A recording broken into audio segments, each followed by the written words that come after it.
Hi,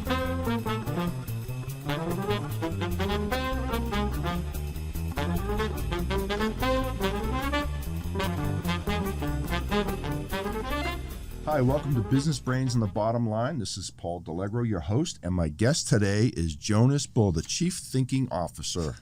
And he's also the host of a podcast called Noonish. How you doing? Noonish Live. Noonish Live. How's it going, man? It's going great. All right, so first things first. What the heck is a Chief Thinking Officer? Chief Thinking Officer is a title that we made up because that's what like most titles are. That's what I do. I do the I think I come up with the ideas. What I do at so my company's called Toro Strategic. What I do there, that's a curiosity consulting.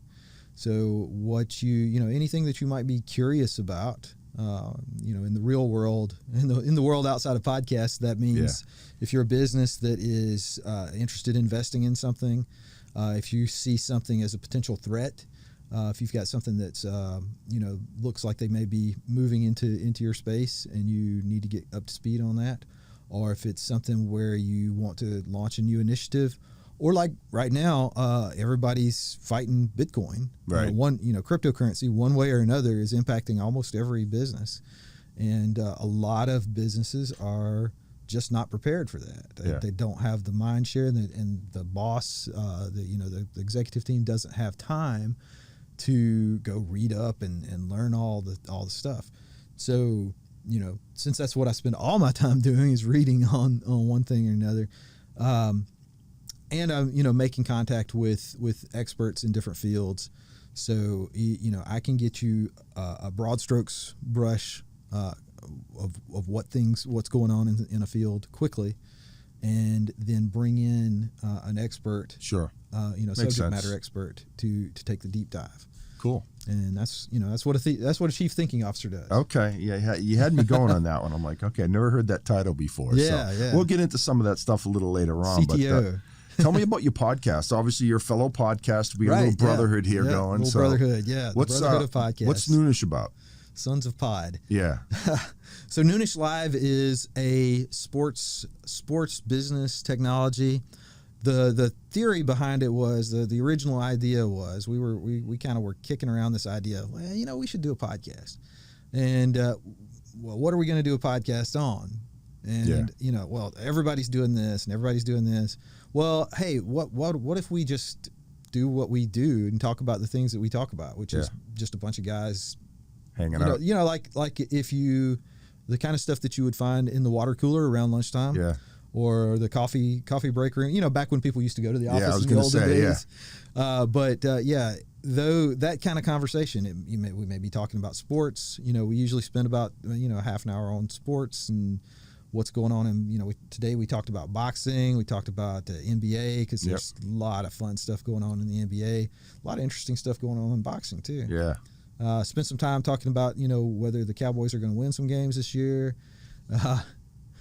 And then we talk about business and technology too. So. Speaking of boxing, I watched last night one of the episodes. There's a Mike Tyson special on. Yeah, that was good. Yeah, he's just such a character. I'll tell you, in his prime. Yeah, I think pound for pound, he was the greatest fighter of all time. Oh, yeah. Guy was just a beast. He's like genetically, and not to take away from his training, but genetically he had a running start. Yeah, when he was 15 years old, he looked like he was a grown man. I mean, then add to that the training physically that he put himself through, and that his trainers put him through. I'm drawing a blank on the name.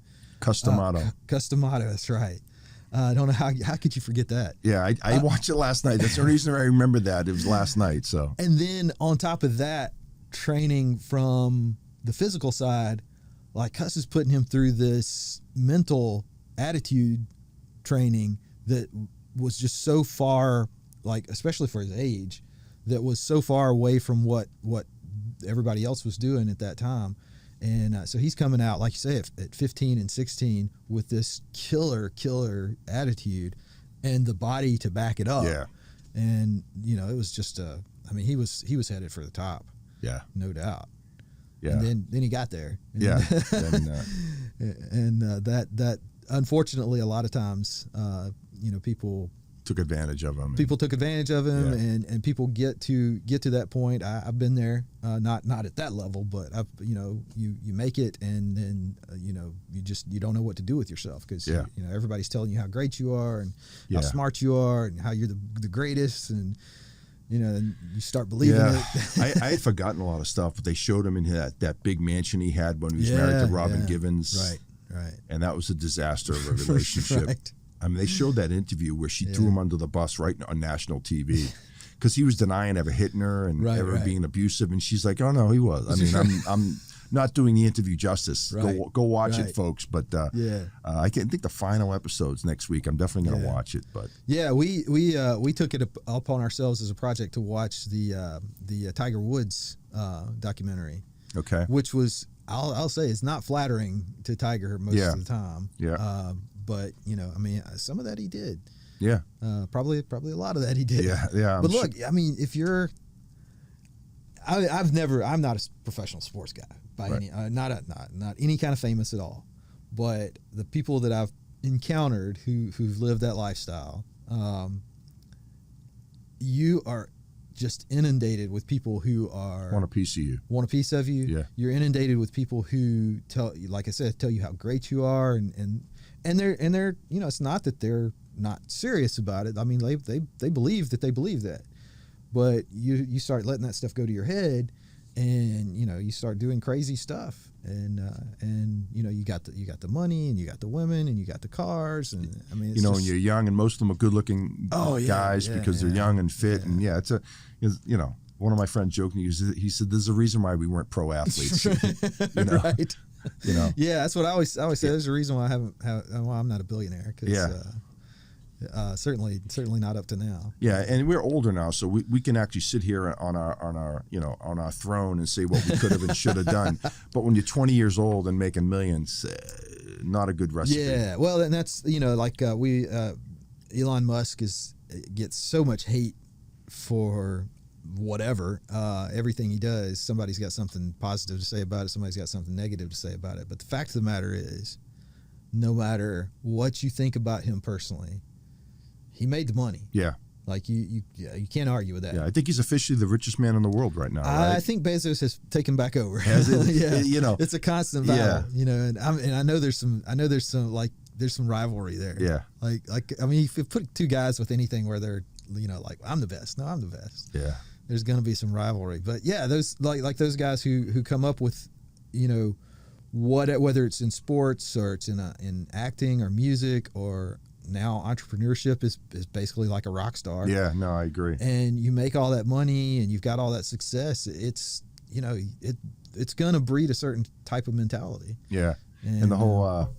And that we're going down a path I didn't think we were going to go down, but this is fun stuff. Yeah. The whole Bill Gates situation now. Yeah, he's getting divorced. He's 67, and all the stories. Bill. Bill.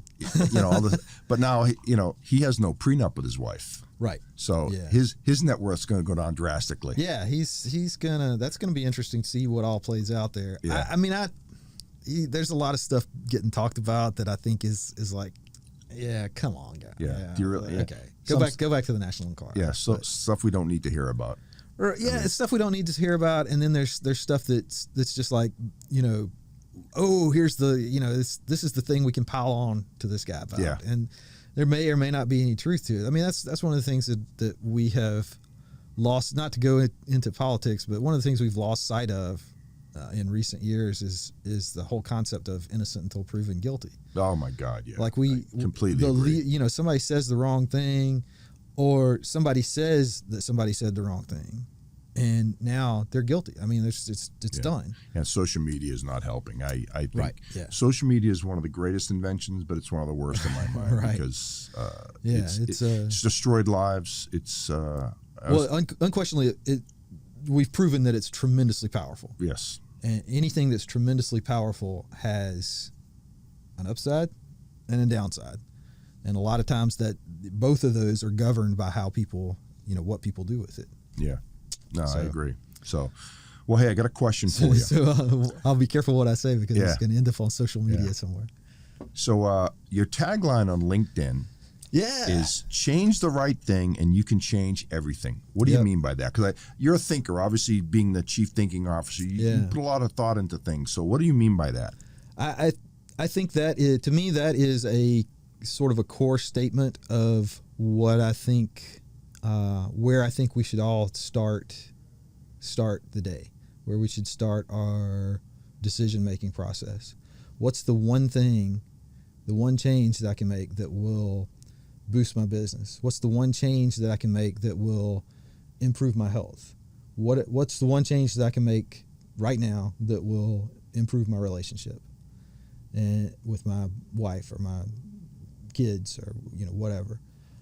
Because and I'll tell you where this came from. So this is the distillation of years of looking at self-help books and going to counseling and going to church and all those things that you do to try to understand, going to in business school. Yeah. What is the things that we can distill down from that and package into a thing that people can take away? Because everybody likes the their 10 steps to this. I know. 12 steps to this. But the reality is that all those self-help programs are almost always ineffective. The majority of people, it just doesn't work out. The big goals and dreams that people want to set. I mean, my dream is if I put my big delusional dream out there, it's probably not going to happen. But if anybody wants to fund me having a house in every beach and a private jet and a yacht to get there, I'm more than willing to take them up on. You're welcome to come with me. Yeah, I'll sign up for that too. By the way, right. But the reality is, circumstantially, depending on what somebody's circumstances are and where you are in your life immediately, where you started from, what country you were born in, what language you speak, what color your skin is, all of those things, no matter how much we want to talk about equality and how much we want to talk about how fair we can make things, the reality is that those things will be a drag on your ability to achieve the things that you want to achieve.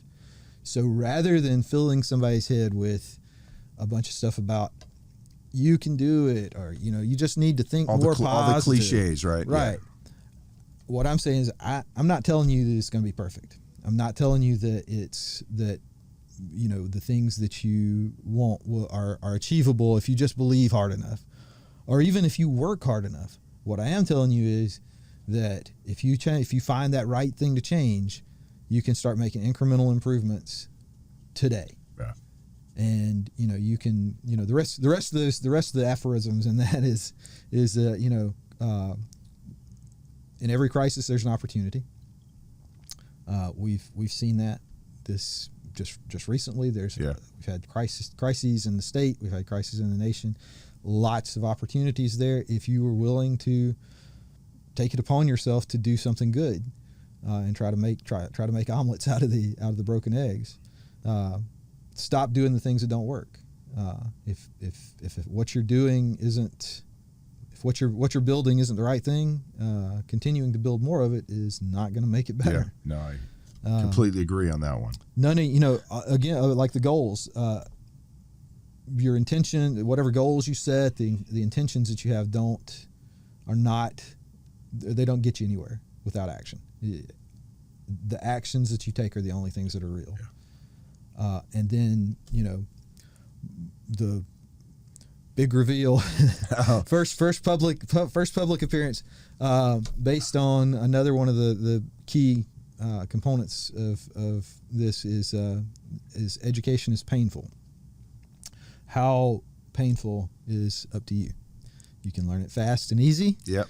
Early and easy, or you can learn it later and harder.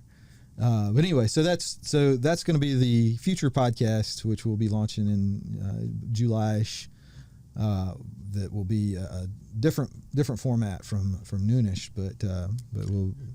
Is it going to be your podcast? That's going to be mine. Yeah, just you. Probably just me. Yeah. So, like you, I'm a single person podcast, but I made the decision to have guests on. Oh, it's absolutely going to be guests. Yeah. So I think that's, I've always heard that single person podcasts tend to fade after a while, but if you keep the guests interesting and keep it going, it spices it up a little bit. Unless you're like a Ben Shapiro and, guys that just... guys that have a lot to say. Yeah. Right. I mean, you get 12 degrees and a lot to say. I'm not Ben Shapiro, I can tell you that right now. Yeah. So. Yeah, there's some people that I can listen to go on and on about some of the most boring topics. Ben Hunt gets on Epsilon Theory podcast occasionally, and I wish he would do it more often because I can, between his voice plus the stuff he talks about is just interesting. Yeah. And even though it's economics, which I would never have believed anybody could make interest. Tyler Cohen's another one. I can just listen to him talk about economics and economic theory for hours, which is the most boring. I keep saying economics because to me that's like the most boring subject ever. Yeah, finance too is another one. I was thinking about having some financial planners on, but like it's so dry. So I'm in technology. Dry. You are too, by the way. And I've had some technology guests on, but I don't say technology in general is boring. I think the outcomes are exciting. How you can help companies with fixing problems and coming up. But hey, I've got a switch with this many ports and it's this fast, and sure. This stuff bores people to tears. Right. And one of the problems that we as technologists, especially in the past years, before kind of the .com stuff started being a thing. A lot of what we did with technologists was boring because we focused too much on the technology, like the specifics of the technology, like what the wires are and that kind of stuff. And what's exciting about it, what's interesting to me about technology is not the equipment. It's this is a human endeavor. And what we're trying to do is not build cooler equipment. What we're trying to do is solve human problems and enable human beings with human concerns to do really cool stuff that they may not have otherwise been able to do. So that's when we talk about switches and new protocols for wiring. I mean, that's kind of boring in and of itself. But when you apply that to something like Neuralink or the thing that I should have. So I got 2 pages of notes and not the important ones.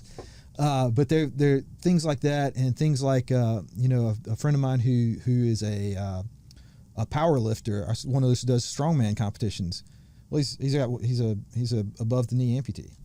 Oh, really? So how in the hell is he able to? Well, first of all, he's strong as heck. Yeah, he gotta be, obviously. But like he's a beast. But also, the prosthetic engineering has come so far. Oh, I know. And that's technology. Like we don't think about that. We think computers and flashing lights, but all these, material science and things like that, that's all part of it. They just announced there's a guy who was blind, had a specific deficiency genetically in his vision, right? So he's 58 years old, never been able to see a thing ever. And they've been able to bioengineer a virus that they inject inside of his eye, which they lost me at that point. I don't know if I need to see anything that bad. but they were able to inject this bioengineered virus into his eye and correct that deficiency in his eye. And so now he can actually see stuff enough. Like he's not going to be driving a car anytime soon. Yeah. But this is the first time this has ever happened. Like this is somebody whose vision's been corrected by biotechnology at 58 years old. It's the first time he's ever seen anything in his life. Unbelievable. Can you imagine? Right. And this is what we do when we talk about technology. That's what we're talking about. Outcomes. It's not it's not the wires and the fancy and the ones and zeros. That's just the means to the end. The cool stuff is the awesome stuff that we can do for people, how we can change people's lives. Yeah, no doubt.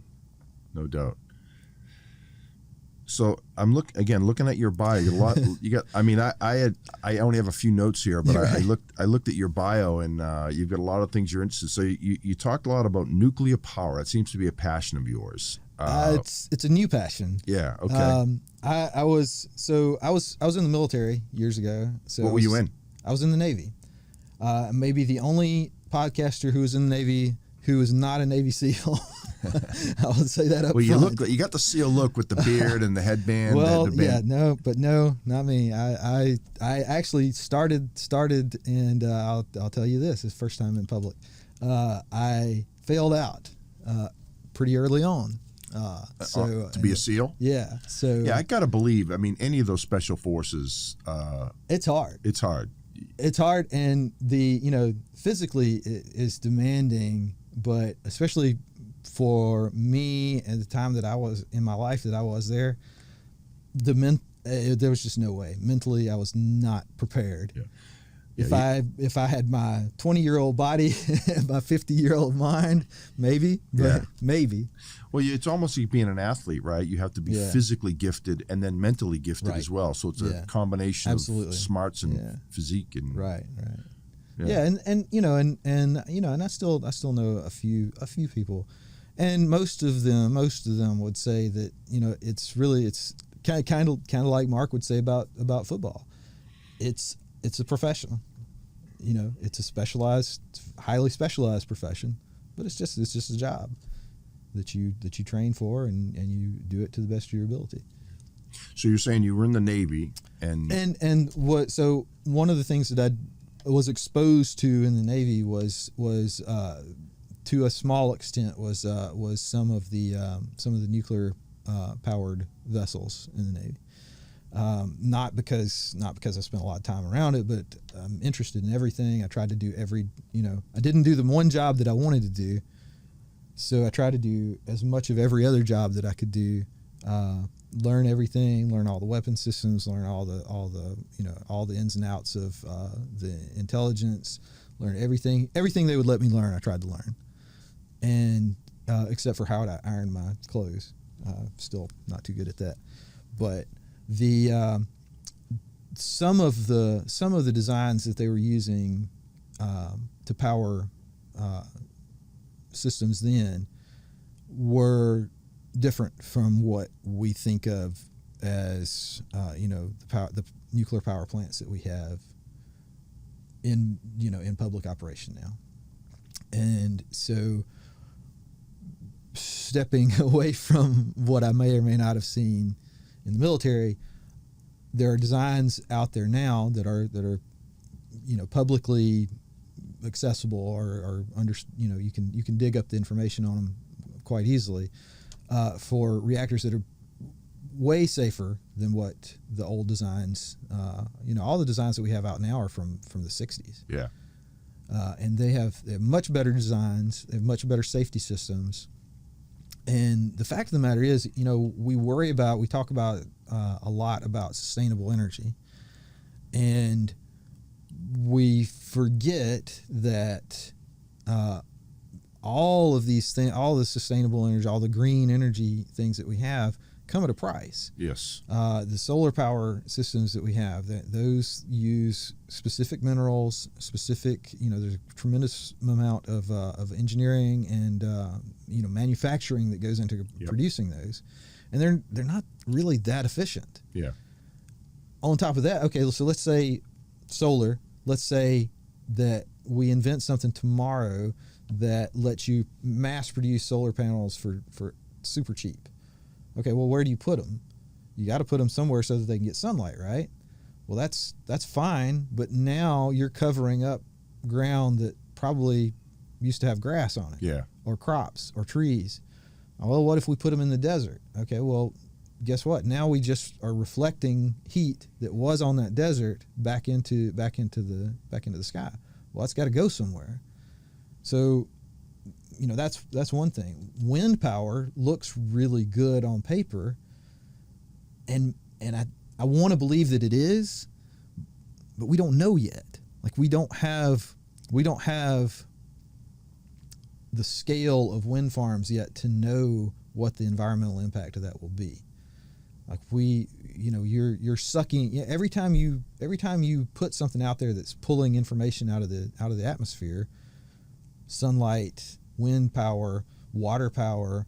It took us years to realize what the environmental impacts of damming rivers for hydropower was. So when we're putting those wind farms out there, we don't yet know what the environmental impact of that will be. Yeah, I mean, I'm sure you've seen out like in West Texas, they have those big wind farms. I mean, miles, and these things are massive. Right. I mean, the propellers or whatever, they Yeah. got to They're be 100 huge. feet. I mean, they're huge. Yeah. You see them going down the highway sometimes. They're like tractor trailers long, more than that. And I'm not against. So let me be very clear. I'm not against any of those things. I think those things are very important and have a place. What I am saying is that we already have one of the greenest power sources, one of the least polluting power sources that has the most energy content per kilogram. Yeah. And we know how to do it. Yeah. And you're saying that the technology gotten a lot better. The technology has gotten a lot better. Molten salt reactors are far, just hundreds of times safer than the old, push rods that go back to the old Chernobyl, Einstein's time. The old Chernobyl. Right? Yeah, well, I mean, that Chernobyl was a horror story before it ever had an accident. I mean, it was a design that should have never been built, much less even turned on. Yeah. And and you look at like Fukushima, right? So we look at that and we say, oh my gosh, it was a disaster. Well, it was, but it was like the reactor part of it was not the disaster. The disaster was that they had an earthquake and they had a storm and they had a tsunami and all these other things all at the same time that just happened to hit a nuclear reactor, which, by the way, when it failed exactly the way it was supposed to fail. Not one single person died as a result of radiation leakage. Not one single person got sick from radiation poisoning. The only injuries they had related to the power plant was when they rushed an evacuation of people, because obviously people are terrified of nuclear. And now they're talking about, well, we've got this water that's a little bit contaminated. And people are, you can't dump that water. Well, we've got ponds full of stuff that's basically effluent from fertilizer. In Florida, there's one that was starting to leak a few months ago. I think I saw that in the news. I saw that in the news. Bad, if not worse. Yeah. Than this relatively clean seawater that just happens to have a very, very tiny amount of radioactive content in it that you would never notice if if it hadn't been next to this nuclear reactor. You said something that kind of jogged my memory here. All these alternative forms of energy or cleaner energies, they do all come with a cost, and that's what people overlook. Like the big buzz now is electric cars, right? Yeah, with the Teslas and all the manufacturers. I'm like, and I understand. One of the co-hosts of Noonish has an Audi, an e-tron. Yeah. So it's not just Tesla. Yeah, no, it's all the major manufacturers have electric cars now, right? At least hybrids, and it does come with a cost, and everyone's conscious about the environment, right? We all want cleaner air, and we want a future for for our kids in the world. But I always tell people, what you got to manufacture the batteries, and then when they run out of power, you have to go get rid of them somewhere. So what do you do with them then? So there's not just people just see that, you're running, you're not emitting any you're not using that evil oil. Yeah.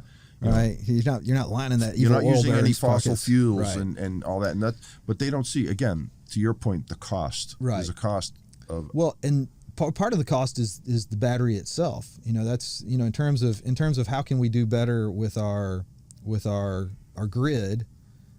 Well, one of the problems is storage. Like if you're in your car, for example, you have a battery, and to run a car, to have enough power to run a car for 300 or 400 miles, like that requires the same amount of energy to be stored somewhere, right, as what you would get out of 10 to 20 gallons of fuel. Well, that 10 to 20 gallons of fuel is flammable. Most people have seen, the explosions on TV, and that's a little unrealistic, but you can imagine that there's that much energy contained within that fuel, because we understand that gasoline burns, it explodes, etc. Well, that same amount of energy is packed into that battery. So when we talk about, well, what if that battery catches on fire? That shouldn't happen. Well, it's gonna happen, because you've got that much energy crammed in there. Like that, the thing with this energy problem that we have, this energy addiction that we have, is that you don't get something for nothing. The energy has to be there, whether it's in a battery, whether it's in gasoline, whether it's in uranium, whatever. Whether you're pulling it out of the air, that energy is coming from somewhere. It's not free. Right.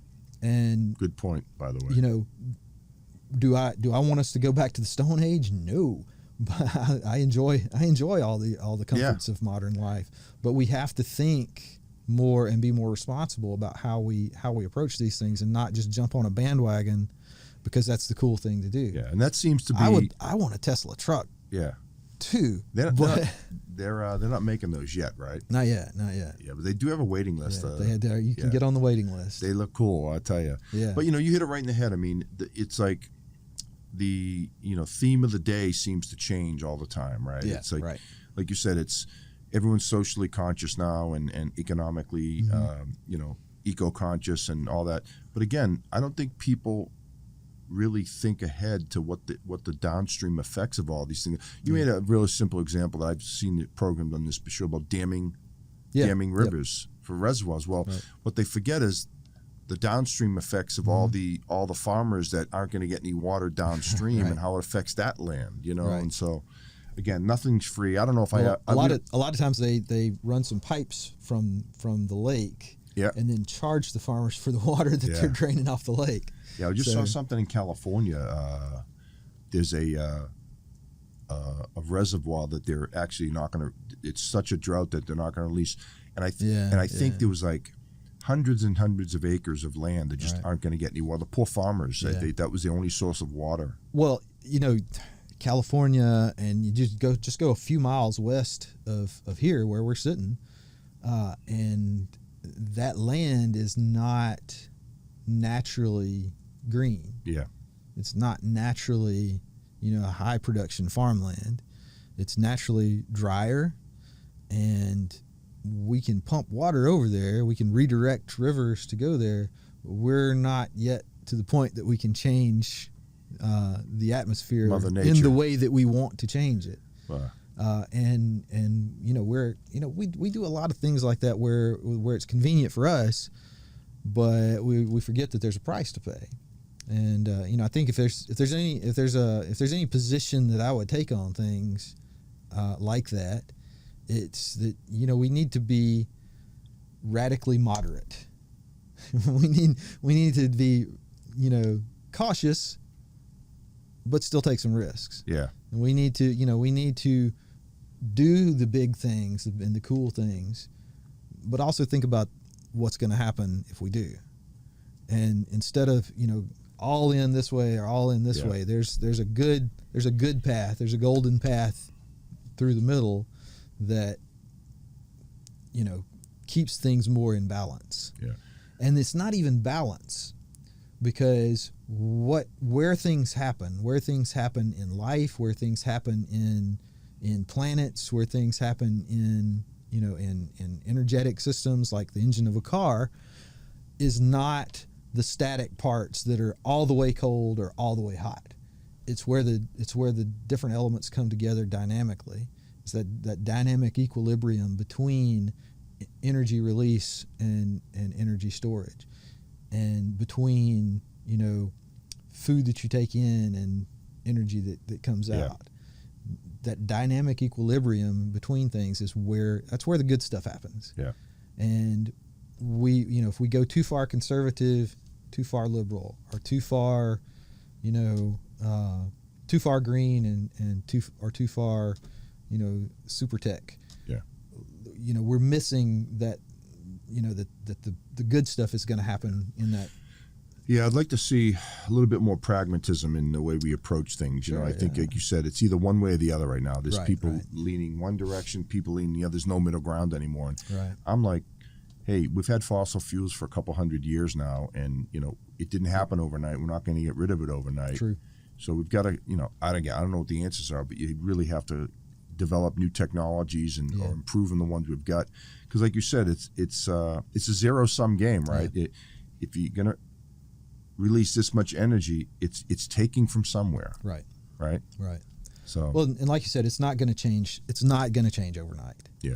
Like there's so many things. There's so many things that we have built up to. So many things, situations that we've dug ourselves into one way or another. That if you look at them from the top down and say, okay, what's the solution to all of this? It's too overwhelming. It's just too big to think about. But if us as individuals, as small companies, as medium companies, even as larger corporations, if we instead take the approach, I can't solve everything. Right. I don't have a solution for everything, but I can fix that. Right. One thing. I can fix that thing. And remember that, we don't have to solve everything, every problem, to start solving some of the problems. One at a time. Yeah. Just, do the thing that you can do. And, that's the first step. Another thing, you got me thinking a lot of different things. I saw a program not that long ago on that's the real purpose of the Chief Thinking Officer. Yeah. So to get you thinking about stuff. I saw a program on plastics. Yeah. One of the greatest inventions man has ever made, but one of the worst. Right. Because you look at all the pollution out there in plastics that can't be recycled and just show up on beaches and choke fishes, and I don't know how you solve that one. That's another big problem. What do we do? Yeah. Well, how long ago was it? I'm not sure if it was in my lifetime, but it was not that far, not that much further. That it was like Dow Chemical was better living through chemistry.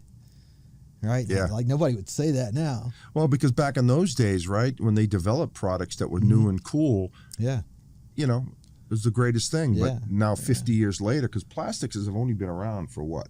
50, 60 years maybe? Well, I mean, it's probably a little more than that. A little more than that. I mean, but it's within the last century. I'd like to believe it was that much less. And it's been certainly within the last 100 years that all that has happened.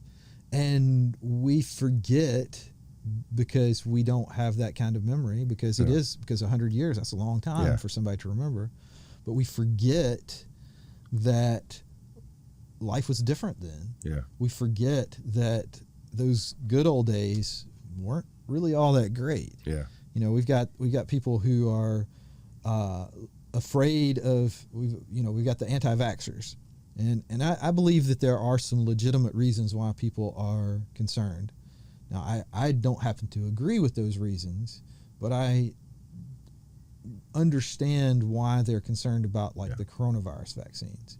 And I think that it should be incumbent for the people who made the vaccines and the people who are, government-wise that are pushing those vaccines to do a better job of getting people to understand what they're signing up for. But there's other vaccines that have been around for a long time, and people are against those too. And when you take when you take the broader picture of that and say, okay, but what would it be like if we didn't have those? And you go back to, well, everybody would have measles, and everybody would have mumps, and everybody would have rubella. Polio. This is just your kids, right? Everybody would have polio. Well, how many people alive today of voting age remember when people would not be able to walk? Like people were crippled for life because of a virus that was stupid easy to prevent. We basically wiped that one off the face of the earth. Yeah. And smallpox killed millions of people. Well, that's vaccines. Like these are things that were some of the greatest pieces of progress that humankind ever has come up with. And when you sit back and say, well, I don't know, some guy on the internet said, yeah, well, okay, that's fine for you, and yeah, you can make your choices, but your choices affect other people. And one of the problems that we've run into headlong recently is people forget that, yes, freedom, but your freedom impacts other people's freedom.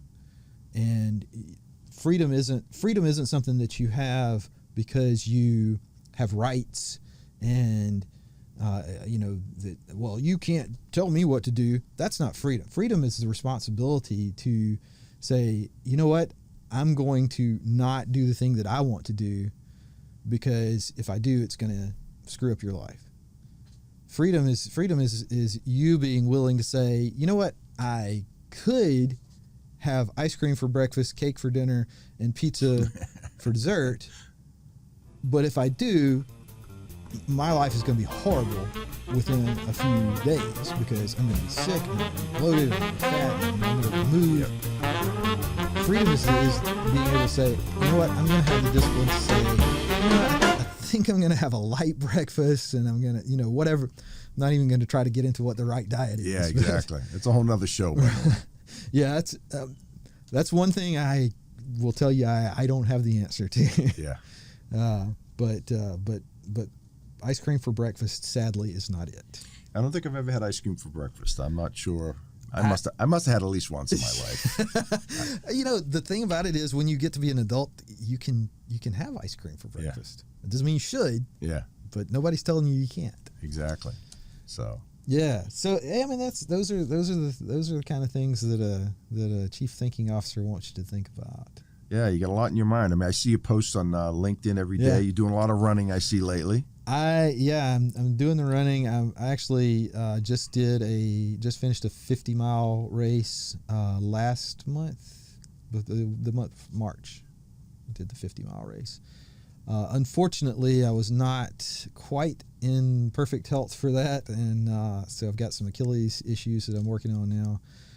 So running is perhaps a strong word for what I'm doing. Yeah, you're up moving forward. Moving forward right now. Yeah. is about all That's I'm doing. good. Yeah, how many miles a day are you doing?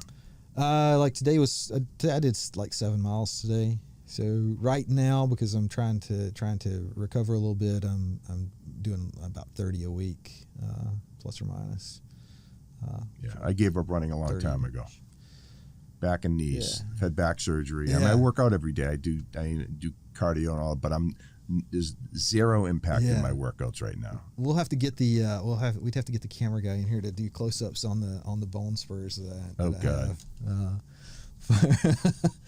But that's a beauty of getting older, right? I mean, you get older. Actually, some of them I've had since I was a teenager, and you either learn to live with them or, I had a guy give me some samples of Verve CBD infused tape, and I wouldn't name a name on that, except that I was tremendously surprised about how effective that was. Really?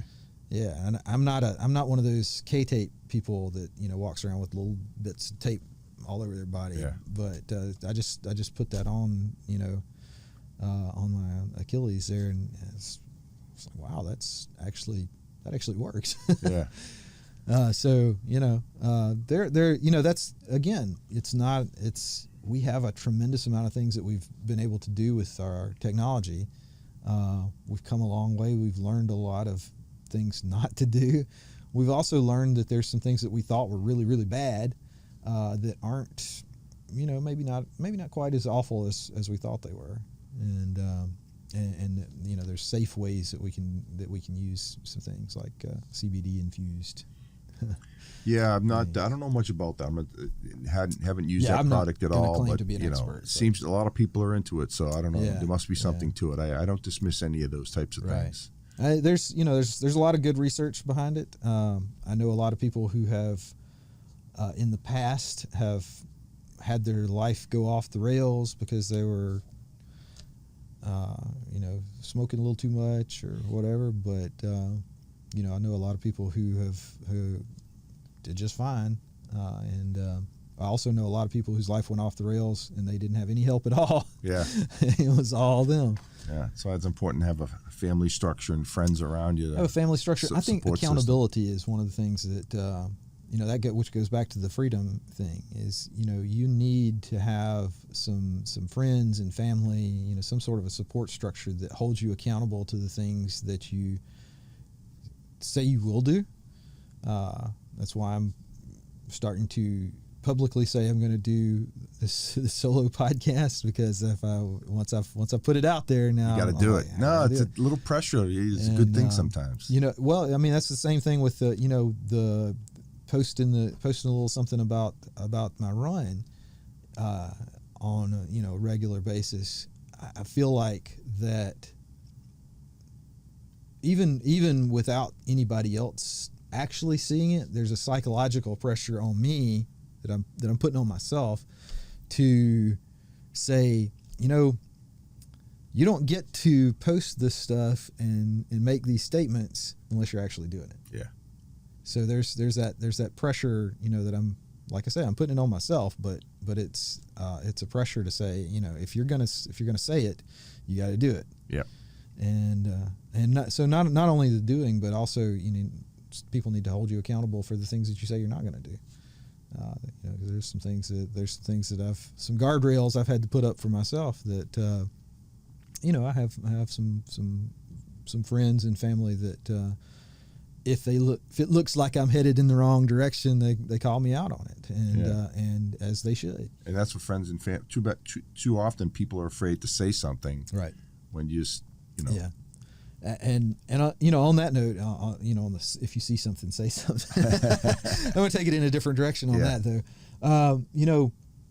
Dealing with depression and various other mental illnesses, but depression seems to be a big one, especially right now. We just came off of a time when people were going through this weird time, and everything was scary and weird, and now we're trying to open things back up, and people don't know. I don't know when I walk into a store, am I supposed to be wearing a mask? Am I supposed to be? Should I have sunglasses on? I don't know. It's changing every day. Should I have 14 masks on? Should I be wearing rubber gloves or something? I don't know. It's changing all the time, and that mental stress puts people gets people to a point of being depressed and just stressed out. And if you see somebody, a family or a friend, somebody that you care about, man, ask them about it. Yeah. Just, you okay, man? Yeah, you've got kids. I've got kids. I mean, that was a big concern of mine. Is we're a little older. We've done our college and all that stuff. And, those it's way in the rearview mirror for us. But I was worried about my kids. Just like this whole pandemic and being at home all the time and try to keep a close eye on them and just make sure that they're doing all the right things and feeling okay. But so staying in contact. It seems like the younger kids, this high school age kids, seems like they have taken fairly well to. They were already texting all the time anyway. So they've taken fairly well to communicating. In an alternate channel from face to face. But even my son's just turned 17, and even he was saying, like, man, I'm ready to go back to school just to see my friends. Because they even when they had their weekends and things like that, they still didn't have the regular contact. You need human interaction. I don't care. Absolutely. Any age, anybody. Well, that's the one. No matter how much of a lone wolf you are, no matter how independent and self-actualized you are, human beings as a species are social. Yes. And what you are and who you are, no matter what you want to, no matter how strong you think you are, you cannot be that person by yourself. Yeah. Completely agree. You have to have that social structure, and ideally you have a good social structure that's supportive and helps you keep things going in the right direction. Yep. Versus pulling you off into the wrong direction. Well, you made it to this point in your life, so I think you're doing something right at any rate. Yeah, well, I got some scars, but that'll be another show. Yeah, we'll save that for another show. But hey, Jonas, any final thoughts you want to share with the listeners out there or before we wrap up? Anything? Did we leave anything out? I mean, I know you had 2 pages of notes. I know we didn't cover them all, but That's okay. I try to do this in under an hour. Right, so right. Change the right thing, and you can change everything. And if they aren't, somebody's not calling you crazy, you're not trying hard enough. There you go. Good enough. That's a good final thought. Yeah. Well, hey, that's a wrap for Business Brains and the Bottom Line. Paul Delegro signing off. Till next time.